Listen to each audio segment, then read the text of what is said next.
You know, it dawned on me that I hadn't done a video like this in a really long time. So I thought, you know, I should.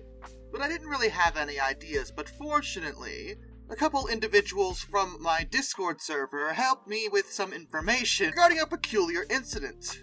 So special shout out to Roger the Red and Gafar G. Mit Gafar, who revealed to me that on November 19th, 1958, a train would collide with a Douglas F4D-1 Skyray. Yep. I trust you have many questions about this, and I get that, because how did... What? Before we get into the gritty details, let's discuss the vehicles involved here.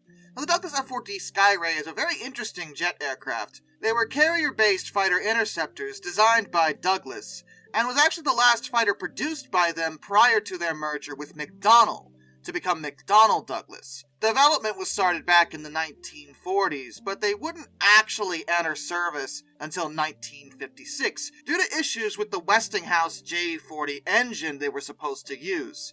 That thing was terrible, actually. If you see my video on the Demon, you know it was also supposed to use it, and yeah, it messed up its development quite a bit too.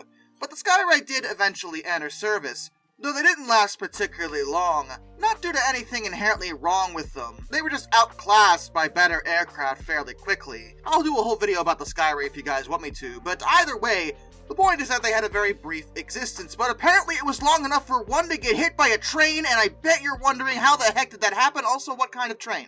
Well, I dug, and I dug, and I dug, and it doesn't seem like any particular source has details regarding what locomotive this would have been, but given the time frame, I can almost guarantee it was a diesel, and it was Santa Fe.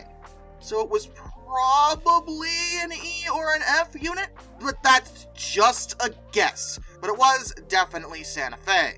And as I said, it was November 19th, 1958, on a Wednesday, and the F4D-1 was doing training for emergency landings on a United States Marine Corps base near El Toro, California. What happened was the pilot accidentally overshot the arresting cable that had been laid out for training, and wound up overshooting the runway by quite a bit. So far, in fact, that the plane wound up crashing through an 8-foot fence, and onto the right-of-way of Santa Fe, which was just nearby. The impact also managed to kink the rails. This particular accident managed to coincide with the arrival of a passenger train, which did strike the Skyray, and the train derailed. Fortunately, Second Lieutenant Schmidt did in fact escape. He only had minor injuries and was able to climb out of the cockpit before the train could hit the aircraft. And there were no injuries on board the train either. They must not have been going very fast. It was a ridiculous situation all around. Like, it was unlucky that it happened at all, but it was at the same time very lucky that no one was really hurt. As far as any details regarding the aftermath about this, well, there isn't much. As you can tell, there isn't much information for me to go off of to begin with. I only know that it happened, and that it was insane.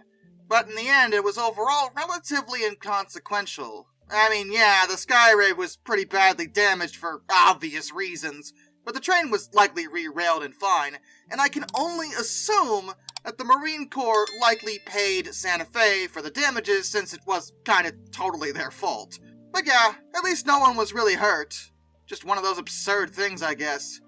And with that, a special thank you to all my underwater train finders, Some Dude 267, Orange Glass, Benjamin Owens, Anzac A1, Arthur Roy, Brian, Jack Carson's Row Videos, Lord Off 444, A Person 723, Royal Hudson 2060, Isurfer 1405, Charles Kwiatkowski, Matt Weaver, Tom Redlion, NS Productions 8104, Wheeljack 8401, Rescues Greyhounds, The Baxter, Caleb Crossfight, Andrew Bowen, Josh Johnson, Caleb Brainwaters, Prez Drenton, Master of None, Travis Stalinsky, Jared Brussel, Joshua Long, Tommy Rossini, Ben McCullough, Panzer Kitsune 131-232, Mark Holding, Dr. Race 78, G Wiz, Mr. Terrevel, Liam Wright, Hayden DeGrow, Metal for Life Guy, Battle 604, Hannah Bird, Railroad Preserver 2000, No, Eric Hutton, Williard Conklin, Kurt Forkham, Ohio Trucker 1, Mitchell Cole, and of course, my dad. Till next time, this is Darkness, and I bid you all a fond farewell.